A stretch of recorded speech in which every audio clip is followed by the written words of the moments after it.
보실 하나님 말씀은 사도행전 16장 1절에서 10절까지인데요. 저와 여러분이 한 절씩 교대로 읽으시겠습니다.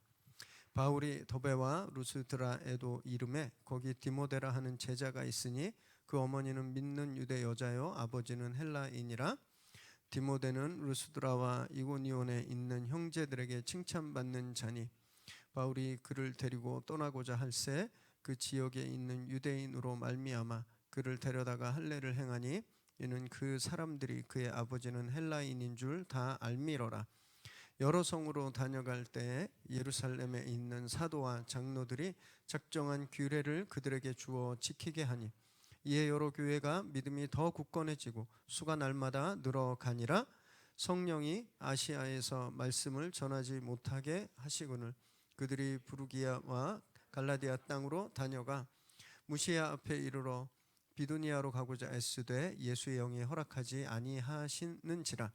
무시아를 지나 드로아로 내려갔는데 밤에 환상이 바울에게 보이니 마게도냐 사람 하나가 서서 그에게 청하여 이르되 마게도냐로 건너와서 우리를 도우라 하거늘 바울이 그 환상을 보았을 때 우리가 곧 마게도냐로 떠나기를 힘쓰니 이는 하나님이 저 사람들에게 복음을 전하라고 우리를 부르신 줄로 인정함이로라. 아멘. 오늘 우리에게 주시는 하나님의 말씀입니다. 2000년 6월 23일에 미국 버지니아주에 있는 한 법정에서 한 판사가 청각장애를 가진 부부를 재판하고 있었습니다. 이들이 왜 이 재판에 넘겨졌냐 하면 이 월세가 밀려서 250불 정도를 내지 못한 거예요. 그래서 집주인이 고소를 했습니다. 그래서 이 재판이 이루어졌는데 법대로 하면 이 둘이 유죄를 선고받아야 했죠. 뭐 구류를 살든지 아니면 뭘 배상을 하든지 했어야 되는데 판사가 자기 지갑에서 250불을 꺼내서 그 고소한 측 집주인 측 변호사에게 주었습니다. 그리고 이 집값이 월세 밀린 게 지불됐으니까 이 사람 무죄로 내보내자 그리고 무죄를 선고했어요. 여러분, 이 판사는 법을 어긴 걸까요? 실제 일어났던 일인데요. 이 법을 어긴 걸까요? 아니면 선을 행한 걸까요? 아니면 이 판사로서 이 저지잖아요. 판단해야 되는 사람인데 그 판단해야 되는 자기 일을 다 하지 못한 걸까요? 아니면 보다 큰 그 인간의 의무를 다한 걸까요? 어떤 거라고 생각하십니까? 어떤 경우에는요, 어떤 경우든지 간에 원칙은 지켜져야 하죠. 이 원칙은 기준 같은 겁니다. 무엇이든지 간에 기준이 흔들리면 다 흔들려요. 다. 그래서 원칙은 꼭 지켜져야 됩니다. 그런데 그렇다고 해서 어떤 상황이든 어떤 사람이든 가리지 않고 똑같은 원칙을 적용하는 것, 이것도 그렇게 바람직하지가 않죠. 왜냐하면 그런 사람들은 외톨이가 됩니다. 주변에 아무도 남아있지 않아요. 너무 독선적이고 고지식하기 때문에 그래요. 때론 융통성도 필요합니다. 우리 좀 전에 제가 말씀드렸던 그 판사의 경우처럼 이 법으로 보면 법정에서 그런 일이 일어나면 안 되죠. 판사는 뭔가를 갚아주는 사람이 아닙니다. 뭔가를 거기서 해주는 사람이 아니라 무엇이 옳고 그른지만 판단하고 거기에 따른 이렇게 형량만 내리면 되는 사람인데 이 사람이 도저히 그럴 수 없었던 거예요. 그 자리에서 아무도 이 사람을 판사 자격이 없다, 법을 집행하지 않았으니까 임무를 방기했다, 이렇게 이야기하지 않았습니다. 이 사람이 존경했어요. 이 사람의 행동이 법관으로서 해서는 안 되는 행동이었지만 그럼에도 불구하고 이분의 행동이 많은 사람들에게 감동을 주었거든요. 그러니까 이런 거죠. 원칙은 반드시 지켜져야 하지만 그러나 이 어떤 상황이든지 이 원칙을 고수한다고 해서 능사는 아니다라는 거예요. 이 원칙과 융통성, 저희가 살면서 굉장히 많이 이렇게 부딪히게 되고 또 많이 생각하게 되는, 고민하게 되는 그런 문제인데 오늘 본문에서 바울이 이 원칙과 융통성의 최고 조합을 저희들에게 보여줍니다. 오늘 저희가 말씀을 나눌 때 우리는 우리 삶에서 우리가 가지고 있는 원칙, 그리고 또 어떤 상황에서 우리가 융통성을 좀 발휘해야 할까, 이것을 어떻게 적절하게 지혜롭게 융합시킬 수 있을까, 우리가 함께 그 지혜를 좀 배워보시기 바랍니다. 지난주 우리는요, 초대교회에서 일어났던 UFC 경기를 저희가 관람했죠. 빅 매치였습니다. 바울과 바나바가 아주 그냥 콱 부딪히는 그런 사건이었어요. 마가를 데리고 가느냐 마느냐 문제로 크게 다투고 각자 갈 길로 갔습니다. 팀을 꾸려서. 그래서 이제 2차 선교 여행이 시작됐습니다. 오늘 본문 16장부터 18장 이렇게 약 16, 17, 한 3장 가까이, 그런 2년 가까이 흥미진진하게 진행됐던 바울의 2차 선교 여행이 기록되어 있습니다. 저희가 이걸 구체적으로 나누기 전에 먼저 어느 지역을 어떻게 돌았는가 그냥 대략적으로 좀 보기를 원하는데요. 2차 선교 여행 지도입니다. 1차는 C로 돌았다 그랬잖아요. 이렇게 구브로로 해서 C로 이렇게 갈라디아 지역으로. 근데 2차는 훨씬 더 서쪽으로 멀리 돕니다. 여기가 마케도냐가 지금의 그리스고 유럽입니다. 복음이 처음으로 유럽에 가게 되었어요. 요거를 이제 머리에 좀 가지고 계시면 됩니다. 그래서 여기가 갈라디아, 아시아, 마게도니아까지, 그 요 위에 비두니아가 있고 본도가 있는데 요건 저희가 조금 있다가 다시 살펴볼 거예요. 이 2차 전도 여행 중에 저희가 이제 다음 주에 보겠지만 유럽 대륙의 첫 교회가 개척됩니다. 유럽 대륙 첫 교회 빌립보 교회입니다. 1차 전도 여행은 C자로 돌았지만 이제 2차 전도 여행은 더 나아갔죠. 방향도 달랐고요. 저희가 이제 사도행전 지리책이라고 말씀드렸잖아요. 이제 지도와 지역 이름을 더 자주 보시게 될 텐데, 여행 방문한 도시도 훨씬 더 많았습니다. 방문한 도시도. 오늘 그 첫 번째 나오는 도시가 이제 더베와 루스드라인데 1절 말씀을 함께 읽습니다. 시작. 바울이 더베와 루스드라에도 이름에 거기 디모데라 하는 제자가 있으니 그 어머니는 믿는 유대 여자요 아버지는 헬라인이라. 바울과 실라가 시리아 안디옥에서 출발해서 다소를 거쳐서 이제 더베와 루스드라에 도착합니다. 아까 본 건 이제 전체 도고 지금은 조금 더 확대된 지도를 한번 보시겠는데요. 다소에서 루스드라까지의 경로입니다. 요 옆에 요리 넘어오면 이제 시리아 안디옥에서 다소를 통해서 쭉 올라가서 여기가 더베고 그다음에 루스드라입니다. 1차 선교 여행 때는요, 저곳이 마지막 곳이었습니다. 거꾸로 돌았기 때문에 더베까지, 그리고 다시 돌아갔잖아요. 14장에 보면 저곳에서 엄청난 열매를 맺었습니다. 정말 많은 사람들이 예수를 믿고 교회를 이루게 됐어요. 그리고 이미 저곳에 교회들이 세워져 있었습니다. 1절에 보면 제자란 말이 나오고 2절에 형제들이란 말이 나오고 5절에 교회란 말이 나오잖아요. 이것이 이미 저 지역에 여러 교회들이 세워져 있었다라는 것을 뒷받침합니다. 근데 그 중에 이제 더베와 루스드라에 갔는데 그 중에 아주 걸출한 제자가 있었습니다. 바로 디모데죠. 디모데. 사도행전에서 제자란 말은 아무에게나 쓰여지지 않습니다. 보통 그냥 교회 다니는 분들을 칭할 땐 형제라는 말을 써요.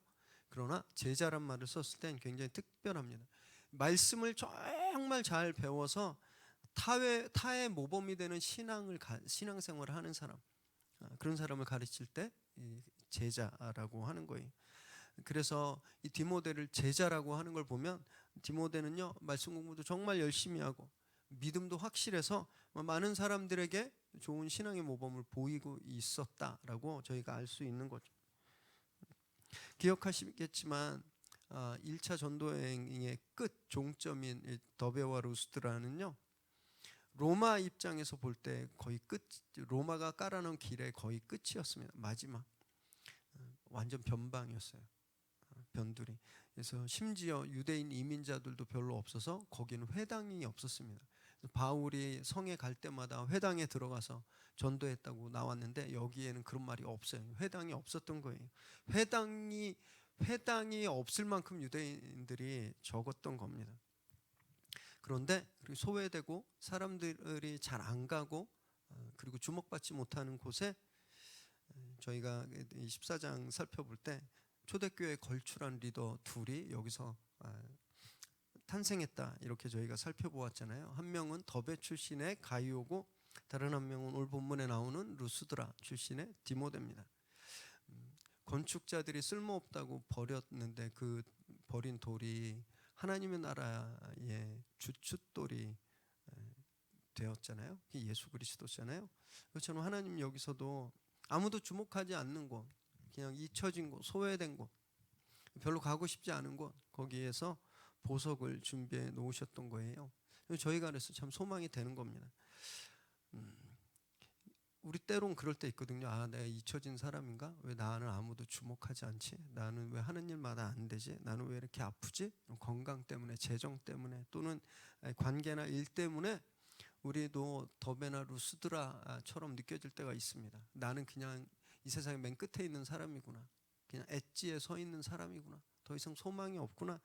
이렇게 느껴질 때가 있는데 여러분 그때 소망을 품으십시오. 하나님이 그 자리에서 우리를 보석처럼 바꾸실 것입니다. 그걸 믿으시기 바랍니다.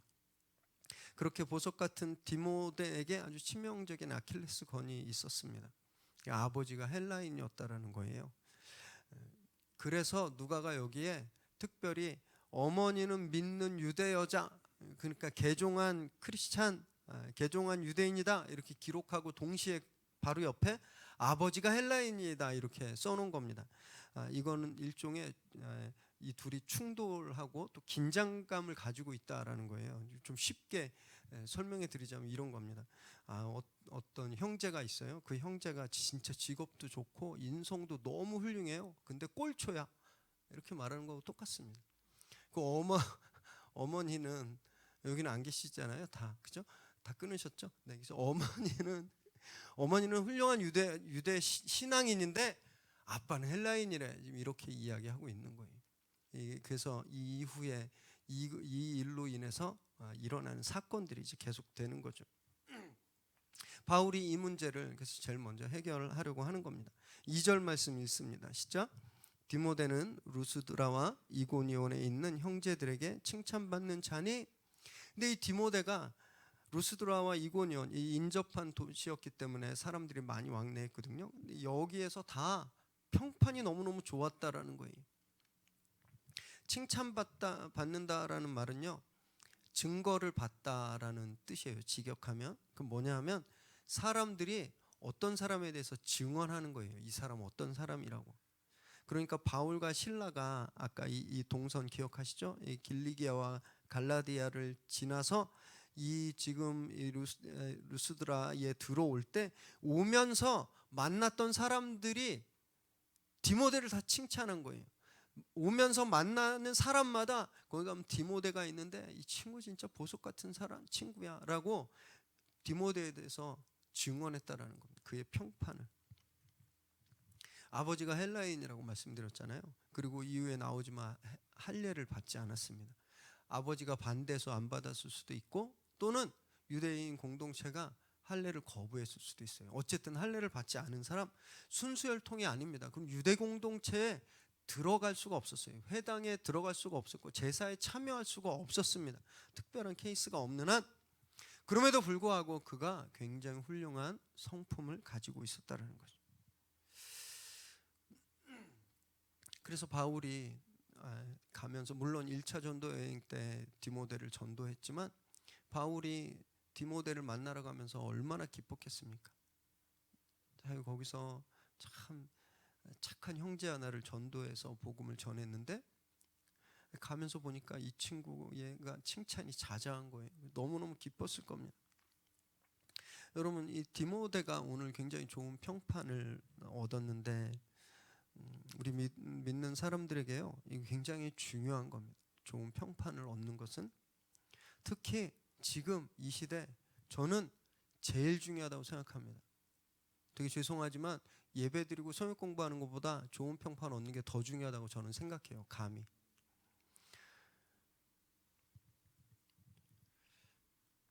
얼마나 나쁜 평판을 얻고 있는지 모릅니다. 몇 달 전에 제가 또 잠깐 소개해드린 적이 있는지 모르겠지만 통계 조사를 했는데 각각 종교인을 생각할 때 무엇이 떠오르느냐, 천주교인 하면 무엇이 떠오르고 불교인 하면 무엇이 떠오르고 개신교인 하면 무엇이 떠오르느냐는 질문에 천주교인 그러면 뭐 깨끗함, 뭐 상냥함, 뭐 이런 게 제일 높았어요. 불교인 하면 뭐 채식주의자 뭐 이렇게 높았어요. 개신교인 못 믿을 사람, 이기적인 사람이라는 게 1위, 2위였습니다. 지금 우리가 사람들에게 얻고 있는 평판이 이기적이고 믿지 못할 사람이라는 겁니다. 사탄이 뭐 이렇게 다 이 교회를 무너뜨리기 위해서 뭐 이런 거야. 사탄이 뭐 어쨌든지 간에 그런 평판을 얻고 있는 겁니다. 그래서 가파르게 교인이 줄고 있습니다. 교인 주는 것보다 더 빠르게 신뢰를 잃어가고 있어요. 너무너무 자존심 상합니다.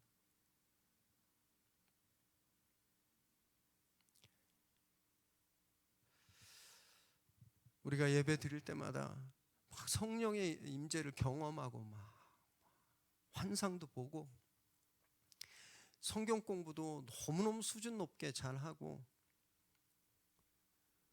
그런데 위례 새로운 교회가 이 위례 이웃들에게 평판이 나쁘면요 전도 불가능합니다. 전도 불가능해요. 아무도 교회 안 옵니다. 우리가 믿는 예수님을 믿지 않으려고 하는 거예요. 왜 그러냐면요, 저분들은요 여기서 뭐 하는지 모릅니다. 우리 속에 뭐가 있는지 몰라요. 그냥 보여지는 것만 합니다. 사무엘상 16장 7절 말씀 함께 읽어보실까요? 시작. 여호와께서 사무엘에게 이르시되 그의 용모와 키를 보지 말라. 내가 이미 그를 버렸노라. 내가 보는 것은 사람과 같지 아니하니 사람은 외모를 보거니와 나 여호와는 중심을 보느니라 하시더라. 이 말씀은 하나님께서 이제 불순종하고 교만했던 사울을 이제 버렸다고 말씀하시면서 말씀하시는 건데요.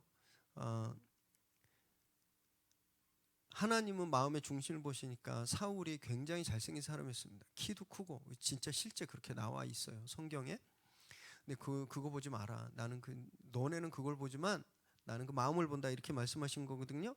근데 이걸 거꾸로 해석하면 사람은 뭘 보는 거예요?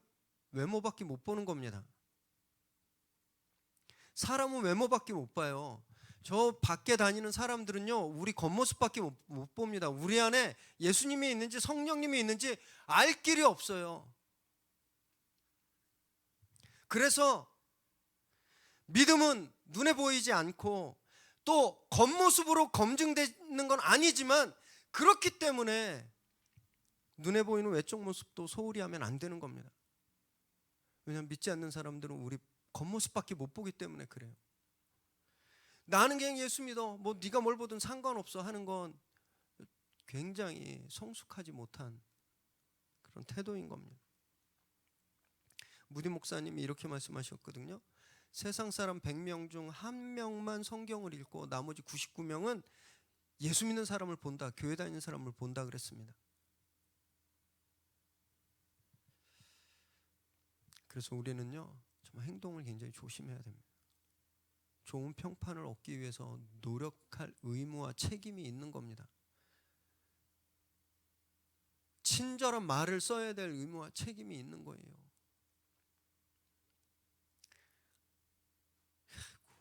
참, 네. 교회 이름은 말 안 할 텐데요. 성도님 한 분이 맥도날드에 갔다가 음식 주문하려고 그러는데 앞에 있는 손님이 거기 이렇게 서브하는 주문받는 분이랑 한테 막 심하게 막 뭐라 그러더래요.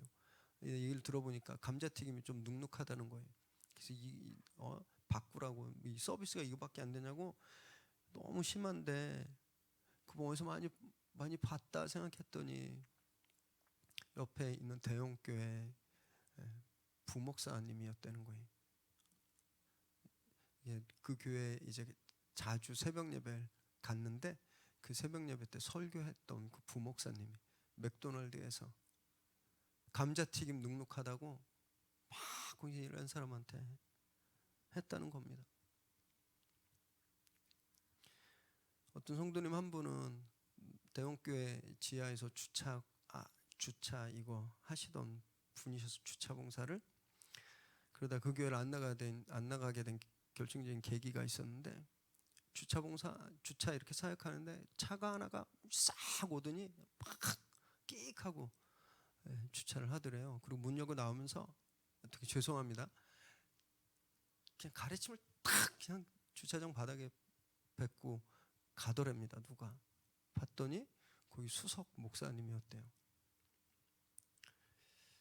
아무것도 아니고 그럴 수 있죠. 맥도날드 내 돈 내고 세트 시켰는데 감자튀김 눅눅하면 싫죠.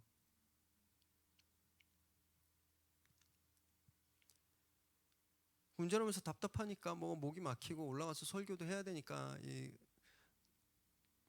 스로틀을 이렇게 깨끗하게 하려고 뭐 침 좀 뱉을 수 있죠.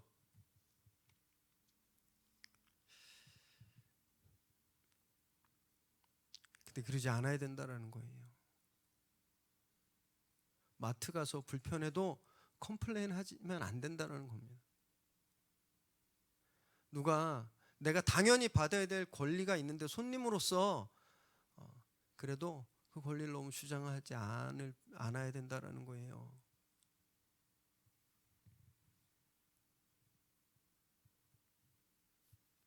디모데는 핸디캡이 있었어요. 아버지가 헬라인. 얼마든지 그거 구실 삼아서 함부로 행동할 수도 있었습니다. 우상 숭배하러 가고, 우리 아빠가 헬라인이야, 너네가 나 할례 안 줬잖아, 나 할례도 안 받았어, 피 있는 거 먹고 축제 기간에 가서 음행하고, 얼마든지 그럴 수 있었습니다. 근데 그러지 않았어요. 자기 핸디캡이 있지만 이걸 구실로 적당히 즐기고 그렇게 살 수 있지만 그건 그렇게 하지 않았습니다.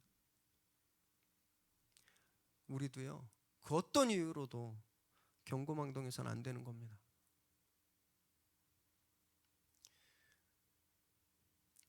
우리가, 예수 믿는 우리가 너무 책임감 느끼는데, 저 같은 목사들이 경고망동해서 지금 교회 평판이 이렇게 된 겁니다. 교회 가자 그래 보세요. 비웃죠. 가족들, 안 믿는 가족들한테 교회 가고 예수 믿으세요 그러면 뭐라 그래요? 참 네가 나를 천국으로 참 인도하려고 아주 참 고맙다 이렇게 이야기하나요? 비웃습니다. 그게 지금 우리가 얻고 있는 평판입니다. 전도가 될 리가 없어요. 바뀌어야 됩니다. 진짜 뼈를 깎는 각오로 바뀌지 않으면 비전이 없습니다. 매사에 신중하고 바르고 정중하게 처신하시기를 정말 바랍니다. 그래서 어디에 있든지 계신 곳에서 좋은 평판을 얻는 저와 여러분 되시기를 주님의 이름으로 축원합니다. 3절 읽습니다. 바울이 그를 데리고 떠나고자 할새 그 지역에 있는 유대인으로 말미암아 그를 데려다가 할례를 행하니 이는 그 사람들이 그의 아버지는 헬라인인 줄 다 알미러라. 루스드라에 도착했을 때 그를 동역자로 부릅니다. 바울이 예루살렘에서 신라를 동역자로 택했던 것처럼 여기서 이제 이 전도 여행의 동역자로 디모데를 부르는 거예요. 아마 여기 오기 전에 사람들의 평판을 들으면서 마음 먹었을 겁니다. 바울은. 그런데 그리고 데려가면 됐잖아요. 근데 여기서 도저히 이해할 수 없는 행동을 하는 거예요. 디모데에게 할례를 행합니다. 할례를. 여러분, 바울은요, 할례 반대해서 안디옥 교회에서 막 싸우고 예루살렘까지 가서 카운실까지 카운실까지 모이게 했잖아요. 할례로 구원엔 할례가 필요 없다. 그래서 이거를 통과가 됐잖아요. 거기서. 그래서 공문서도 할례 가지고 이방인들 괴롭히지 마라. 할례 안 받아도 구원 받는다. 이 지금 공문을 가지고 온 거잖아요. 근데 왜 디모데를 할례를 줄까요? 여러분 이 사도행전엔 생략돼 있지만 갈라디아서에 보면 바울이 예루살렘 공의회에 가서 어떤 일을 했는지 나오는데요. 갈라디아서 2장 3절 읽겠습니다. 시작. 그러나 나와 함께 있는 헬라인 디도까지도 억지로 할례를 받게 하지 아니하였으니, 이게 뭐냐하면 안디옥 교회가 바울과 바나바를 파송할 때 여러 형제들을 같이 파송했는데 그 중에 한 명이 디도입니다. 디도가 예루살렘에 갔을 때 거기 근본주의자들이 할례 받으라고 강요했는데 바울이 못 받게 했어요. 할례를 왜 받냐고. 그런데 왜 여기서 디모데에 할례를 베풀까요? 충돌하는 거죠.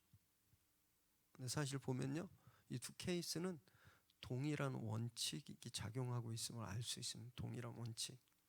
디도는 완전한 이방인이었습니다. 그냥 부모가 다 이방인이고 그 자기 100% 이방인이었어요. 그래서 유대 전통에 매일 이유가 전혀 없었던 거죠. 게다가 예루살렘 공의회의 안건은 할례가 구원의 조건은 아니다라는 거였잖아요. 그런데 디도에게 할례를 받게 하면 그 원칙에 대해서 스스로 부정하는 꼴인 겁니다. 그래서 바울이 힘써서 할례를 받지 못하도록 방어했어요. 그런데 디모데는 상황이 달랐습니다. 반쪽이었죠. 반쪽. 지금도 외국의 이민자들 보면 2세 아이들은요, 정체성에 혼란이 옵니다. 자기가 미국 사람인지 한국 사람인지 잘 몰라요. 우리 집에도 그런 애들 둘이 있거든요. 자기 미국 사람, 한국 사람이 잘 몰라요. 네. 미국 명절도 우리 명절 아니고 한국 명절도 우리 명절 아니에요. 정체성에 혼란이 오는 겁니다. 게다가 할례도 받지 못했잖아요. 유대 전통으로부터도 소외를 당했을 겁니다. 그리고 엄마가 유대인이었기 때문에 헬라 공동체에서도 쉽게 받아들여지지 않았을 거예요. 소외감과 상처가 없을 수 없었겠죠. 바울이 지금 그 문제를 해결해 주는 거예요. 이쪽도 저쪽도 아니었던 디모데를 할례를 베풀어 줌으로써 유대 공동체에 속하게 하고 정체성을 정리해 준 겁니다. 구원에 관한 문제가 아니에요. 할례를 받아야 구원에 받는 그런 문제가 아니라 문화적인 문제고 전통의 문제였습니다. 디도하고는 달랐습니다. 디도는 구원에 연관된 할례였지만 디모데는 구원에 연관된 할례가 아니었던 거예요. 그리고 또 복음 사역 때문에 그랬어요. 복음 사역 때문에. 3절 말미에 보니까 헬라인인 줄 다 알았다. 디모데 아빠가 헬라 사람인 줄 다 알았다라고 말했잖아요. 이미 유대 공동체 어디를 가든지 얘 디모데는 하프하프야. 그리고 그 아빠가 헬라인이야. 할례 못 받았어. 이걸 거의 다 알고 있었다라고 생각하시면 돼요. 가뜩이나 바울이 가지고 가는 바울, 이미 1차에 돌았기 때문에 회당에 모이는 유대인들, 유대주의자들은요, 바울에 대해서 불편한 생각이 있었을 겁니다. 그리고 실제로 돌에 맞아서 거의 죽을 지경까지 처했었잖아요. 그런데 할례 받지 않은 디모데를 데리고 갔을 때 여러분 더 반대를 당하고 더 핍박받을 가능성이 더 컸죠. 회당에 들어가서 설교하기도 전에 쫓겨나고, 그러면 유대인들이 복음을 듣기도 전에 그들의 마음이 다칠 수 있는 그런 걸림돌이 될 수 있었던 겁니다. 그래서 그걸 해결한 거예요. 그걸 복음을 전하는 데 있어서 할례를 받지 않았다라는 게 걸림돌이 될까 봐 지금 그걸 해결해 준 겁니다. 동일한 원칙이죠. 구원에 관계되어서 할례를 디도에게 베풀지 않았던 것처럼, 그러나 여기서 다른 사람들, 다른 영혼들의 구원을 위해서 할례를 행하는 겁니다. 바울의 원칙, 바울의 기준은 동일했습니다. 구원이었어요. 구원, 복음이었습니다. 이 정말 바울이 너무너무 위대한 점이에요. 원칙은 흔들림이 없지만 상황에 따라서 정말 유연하게 융통성 있게 대처한 겁니다. 여러분, 예수님이 하신 말씀과 딱 맞는데 마태복음 10장 16절 읽습니다. 시작. 보라, 내가 너희를 보냄이 양을 이리 가운데로 보냄과 같도다. 그러므로 너희는 뱀같이 지혜롭고 비둘기같이 순결하라. 구원에 관해선 순도 100%의 순수한 원칙을 지키면서 지혜롭게, 정말 뱀처럼 지혜롭게 다른 문제에 대해서는 유연하게 대처한 겁니다. 이런 유연함은요, 우리가 정말 배워야 될 점이에요. 사람들이 다 똑같지 않습니다. 집에서 아이들 키워보신 분은 아실 텐데 내 속으로 낳지만 첫째, 둘째, 셋째, 넷째 딸 다 다르죠, 그죠? 네. 성격도 다 다르고, 그죠? 좋아하는 것도 다 다르고. 가족도 그래요. 피가 섞여 있는 가족도 그런데 하나도 피가 안 섞인 다른 분들은 어떨까요? 다 다릅니다. 어떤 사람들에게는 좀 강하게 푸시해야 말을 듣는 사람이 있고, 또 어떤 사람은 그렇게 강하게 푸시하면 아주 도망가 버리는 사람이 있습니다. 어르고 달래야 될 사람이 있어요. 어떤 사람은 빨리 문제를 해결해 줘야 되지만 어떤 사람은 그냥 기다려 줘야 되는 그런 사람이 있습니다. 그런데 그런 상황에서 나는 원래 뒤에서 말하는 사람이 아니야. 나는 그냥 앞에서 다 얘기하고 난 다 잊어버려. 그럼 막 그냥 내가 하고 싶은 얘기 다 해버리면 인간관계의 반을 잃어버립니다.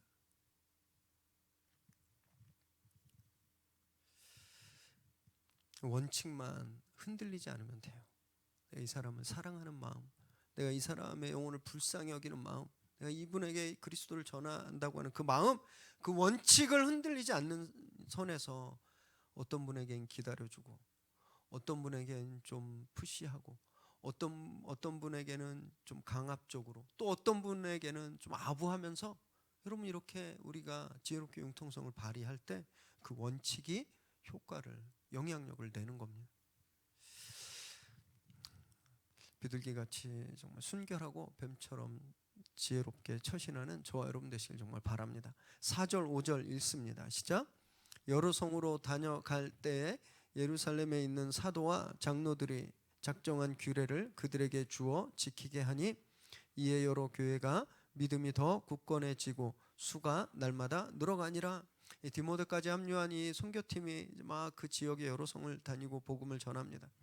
그리고 그들에게 예루살렘 공의회에서 결정된 사항들 4가지 규칙, 이걸 전달했어요. 여기 여러 성이란 1차 선교 여행 때 다녔던 그 도시인데요. 지도 한번 보여주십시오.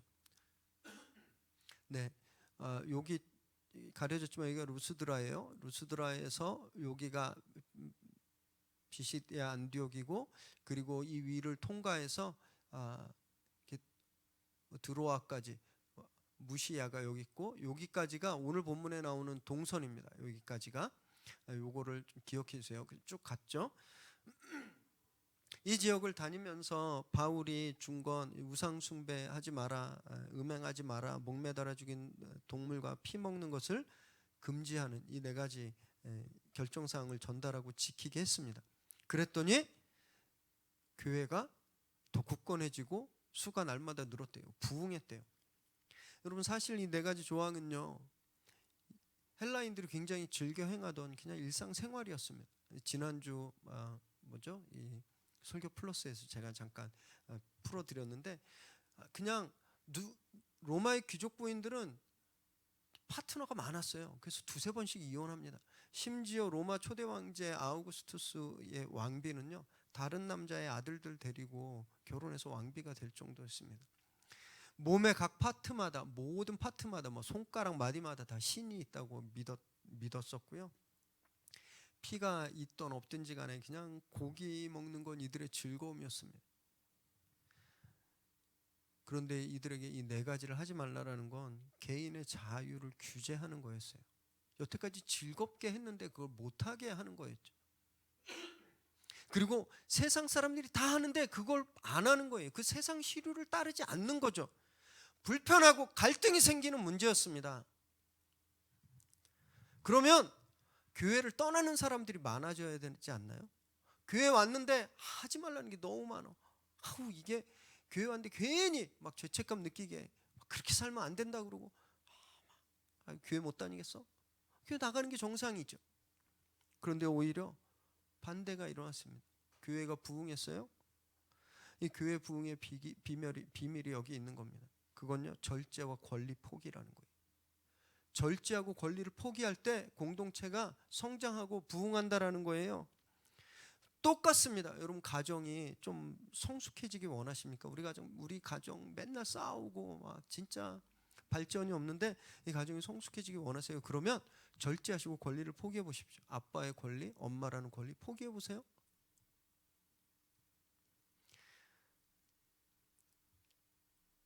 회사가 성장하고 잘 되기 바라세요? 그럼 절제하시면 됩니다. 내가 사장인데 내가 하고 싶은 거 안 하고, 내가 하고 싶은 말 안 하고, 내가 즐기고 누리고 싶은 거 안 하면 그 회사 성공합니다.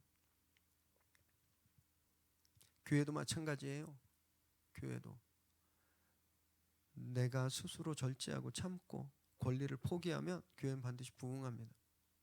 목사인 목사로서의 제가 당연히 누려야 될 권리들을 포기하고, 그리고 제 어떤 권위를 절제하고, 그러면요 교회가 부흥하는 거예요. 커브 조장으로서, 리더로서의 마땅한 권리가 있죠. 그걸 포기하고 절제할수록 그럼 그 커브가 부흥하는 겁니다. 이게 부흥의 성장의 비밀입니다. 하나님은요, 우리가 뺄셈을 하면 덧셈을 해주시거든요. 내 권리를 빼내고, 내가 내 힘을 빼내고, 내 기득권을 빼내면 하나님은 그 빈자리에 놀라운 것으로 채워주시는 거예요. 여러분, 그렇게 늘 권리 포기하셔서 신기한 덧셈과 뺄셈의 이 놀라운 경험들을 늘 하게 되시길 바랍니다. 6절 7절 읽습니다. 시작. 성령이 아시아에서 말씀을 전하지 그들이 부르기아와 갈라디아 땅으로 다녀가 무시아 앞에 이르러 비두니아로 가고자 애쓰되 예수의 영이 허락하지 아니하시는지라. 바울 일행은 아시아에서 계속 전도여행을 하려고 했습니다. 아까 맨 처음에 띄워줬던 2차 전도여행 전체 지도 한번 줘보세요.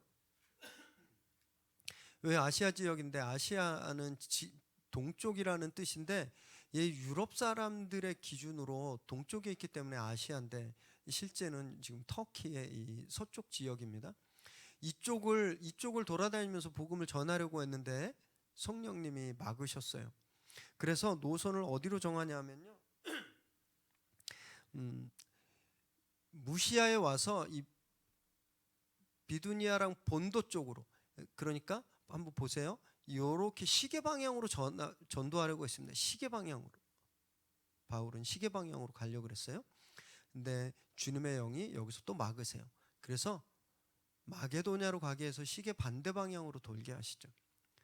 바울은 시계 방향으로 노선을 정했는데 하나님은 시계 반대 방향으로 그를 이끄신 거예요. 이걸 좀 기억하십시오. 2번이나 막으셨습니다. 바울이 그 이유를 알 수가 없어요. 성령이 어떻게 막으셨는지도 여기 잘 안 나오기 때문에 우리도 모르는 거죠. 근데 그 이유를 깨닫게 되는데요. 9절 읽습니다. 시작. 밤에 환상이 바울에게 보이니 마게도냐 사람 하나가 서서 그에게 청하여 이르되 마게도냐로 건너와서 우리를 도우라 하거늘. 왜 2번씩이나 막으실까? 기도 중에 환상이 임한 겁니다. 근데 환상 중에 마케도냐, 그 그리스 사람 한 명이 탁 나타나서 와서 우리를 도와주세요라는 그런 환상을 본 거예요. 베드로에게 환상을 보여주셔서 고넬료와 그 집안 사람들 다 구원하셨잖아요. 이제 하나님은 마게도냐를 구원하기 위해서, 그리스 유럽 대륙을 구원하시기 위해서 바울에게 초자연적으로 환상으로 역사하신 겁니다. 바울은 아시아를 시계 방향을 원했지만 하나님은 유럽을 시계 반대 방향을 원하신 거예요. 아직 이때까지 바울은 로마에 대한 비전이 없었습니다. 아마도 이 유럽 대륙을 밟으면서 바울이 로마행 비전이 생긴 게 아닌가 이렇게 추측돼요. 어떤 분들은요, 하나님께서 베드로에게도 환상 주시고 바울에게도 환상 주시니까 지금도 주시겠구나 이렇게 생각하시는데 원칙적으로 절대 그렇지 않습니다. 하나님은 지금 환상으로 역사하지 않으세요. 못 하시는 게 아니에요. 하실 필요가 없어서 안 하시는 겁니다. 왜냐하면 이 당시 이분들은 성경이 없었습니다. 성경이 없었기 때문에 하나님의 뜻이 어디 있는지 정확히 알 수가 없었어요. 그래서 하나님이 그때그때 특별하게 나타나셔서 계시해 주셨는데 지금은요 성경이 있잖아요. 이분들이 그때 환상을 본 것들의 완성이 지금 성경 말씀이거든요. 우리에겐 이제 성경이 있기 때문에 하나님이 나타나셔서 너 여기가 저기가 누구 만나 이렇게 하실 필요가 없는 거예요. 그래서 환상을 안 주시는 겁니다. 그래서 환상 본다는 분들 좀 너무 가까이 하지 마십시오. 거기 너무 가지 마세요. 무수히 봤습니다. 환상 본다는 분들이 어떤 문제를 일으키는지 정말 너무너무 많이 봤습니다. 그래서 유익함이 있지만 그 유익함보다 해로움이 더 크거든요. 하지 마십시오. 이상하네요. 우리 교회 전에 방문했던 덴바우만 선교사님 또 뭐 이용규 선교사님 다 하나님이 나에게 이렇게 말씀하시면 God told me 막 이랬는데 하나님이 말씀하셨는데 이분들은 잘못된 건가요? 그렇지 않죠. 성령의 음성에 민감한 분들이 있습니다. 단 이분들은요 성경 말씀에 일치하는 음성만 들어요. 성경을 얼마나 읽는지 모릅니다. 그래서 성경에 있는 말씀만 하나님이 주시는 거예요. 그렇지 않은 일반적인 우리는요, 우리가 꾸는 꿈 환상은 대개 내가 평소에 하고 싶었던 내 욕심이나 욕망이 투영돼서 나오는 경우가 많습니다. 내가 누굴 미워하는데 막 기도하다 잠깐 졸았는데 그 사람이 교통사고 나는 꿈이 딱 드는 거예요. 그런 마음이 있으니까 가서 회개해야 돼. 안 그러면 교통사고나 이렇게 얘기하는 거면 이게 완전히 진짜 하나님이 나에게 그걸 보여주셨어. 사실 지가 그렇게 미워하는 마음이 보인 건데 하나님 보여주셨던 거라고 얘기하는 겁니다. 그러면 최소한 그 환상 봤으면 성경으로 컨펌해야 되는 거예요.